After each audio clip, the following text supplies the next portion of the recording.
All right, former Mayor Atalig, thanks so much for your time today. Just wanted to get your reflection as you are now former mayor and leaving your last two terms. Yes. Yes. What has the past two terms meant for Oh. you, looking back?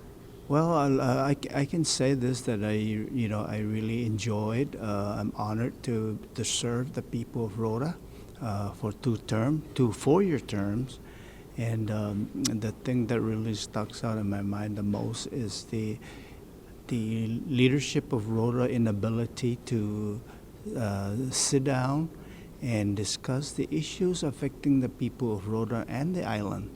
I can tell you that we had only one meeting that I requested to meet so that we can sit down and discuss the issues that we need to solve and help the people of the island of Rota. So that really sticks out in my mind the most. And the other thing really is the slow pace of the permitting agencies, like the BECQ. Whenever we had applied for a permit, it takes so slow, and to do a project really takes a long time, and for permitting agencies to really go slow is really hampering the economic activities of the island of Rota. So that's really what sticks out of my mind the most, and the others are really just the small issues and challenges that I have resolved during those two terms. So, yeah.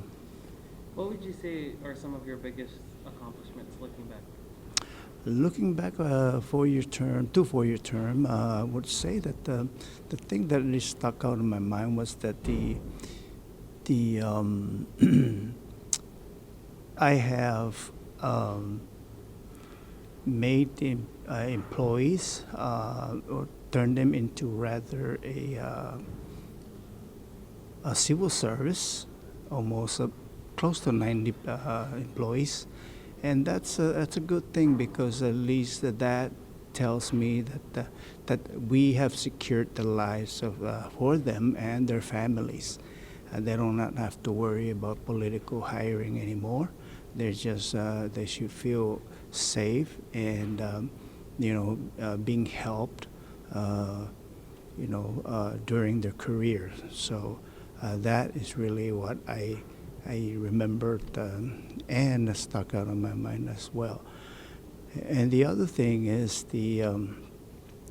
I can say this, that I have increased the salaries of all the government employees across the board, and that has not been done for so long.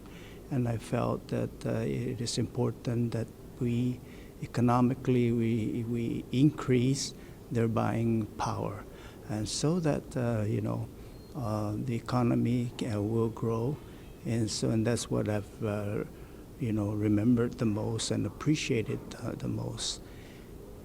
Yes, sir.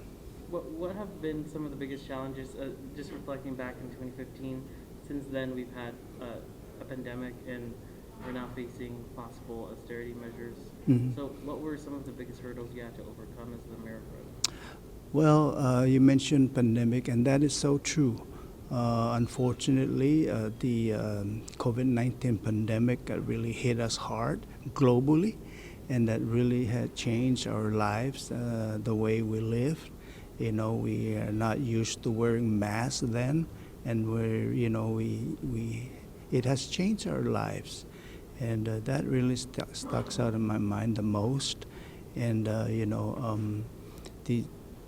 but however, now I feel, or I can see that the pandemic is winding down, and which is a good thing, because we are, I would say, in the recovery mode. So that really stuck out in my mind. And Mayor, I just have to ask, given recent news, the governor is expected to release the actual figures of the deficit, but it's not just a local deficit, it's also a deficit with ARP. Rota in particular, half of the mayor's staff was ARP funded, is my understanding. Mhm. Just what was your thought process to spend ARP funds through your staffing? Can you explain why you decided to choose to spend it that way? Well, I chose that because I felt that the island of Rota is really at a poor stage, and having the ARPA funds gives me the opportunity to look at an individual and give them sort of like a bread and butter for their lives and their families. And I have done that. I know it's temporary, but at least the point is that I have helped help them with their lives. And you are decided to leave your mayoral post. You also decided to run for senator. Mhm. You didn't make the race, but what made you decide to make a run for senator to launch a campaign in a different office? Oh, well, it was easy.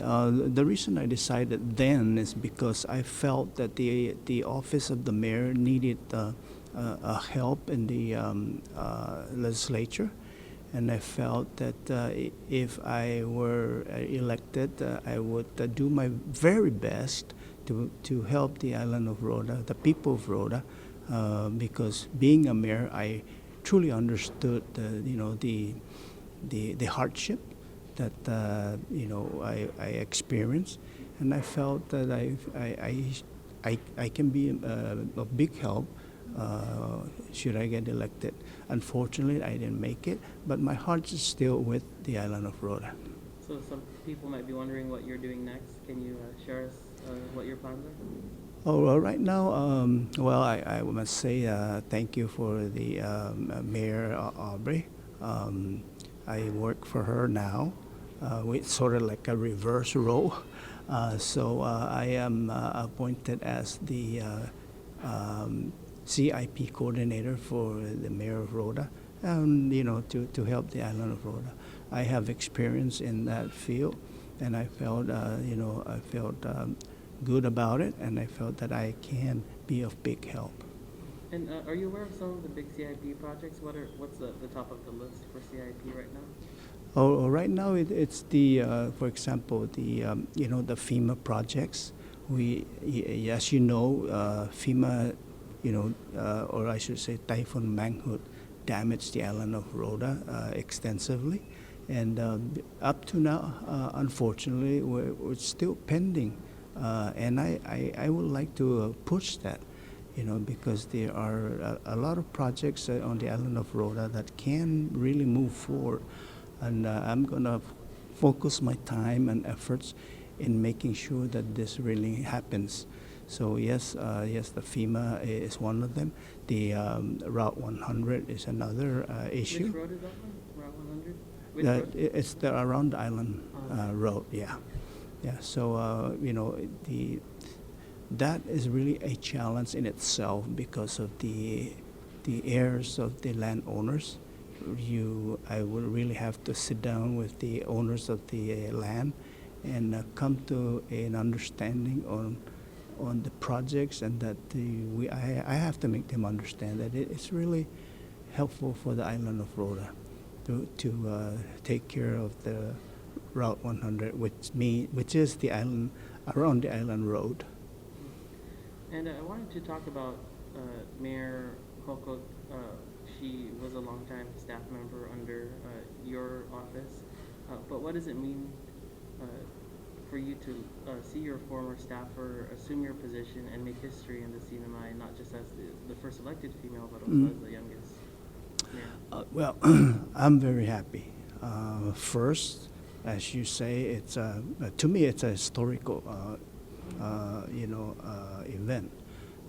Being the first female and being the youngest CNMI white, I'm happy because she understood the office of the mayor. What do we need to move forward, and how do we fix all the issues concerning the island of Rota? And like I said, That's really why I I wanted and I hope that the Mayor Aubrey can really sit down and have the leaders of Rota, being the delegation, the council, to sit down and let's discuss about the problem of Rota, you know, and because a mayor cannot just solve by himself or herself. It takes a group, elected leaders to really take care of its people on the island. All right. Mayor, that's all the questions I had. Is there anything else you want to say to the people watching? Yes, I would like to say this that first of all, I'd like to thank the people who have voted for Aubrey. Like I said, it being a historical event. And with that, I encourage the people of Rota to let's come together and help the island of Rota and help also Aubrey because as we know, we are facing an economic hardship now, and therefore we need everyone's help to help the island and its people. So I'm encouraging the people to let's all help each other, and you know, and make our island you know, satisfying to live with, as we call it home. So I wish Aubrey the best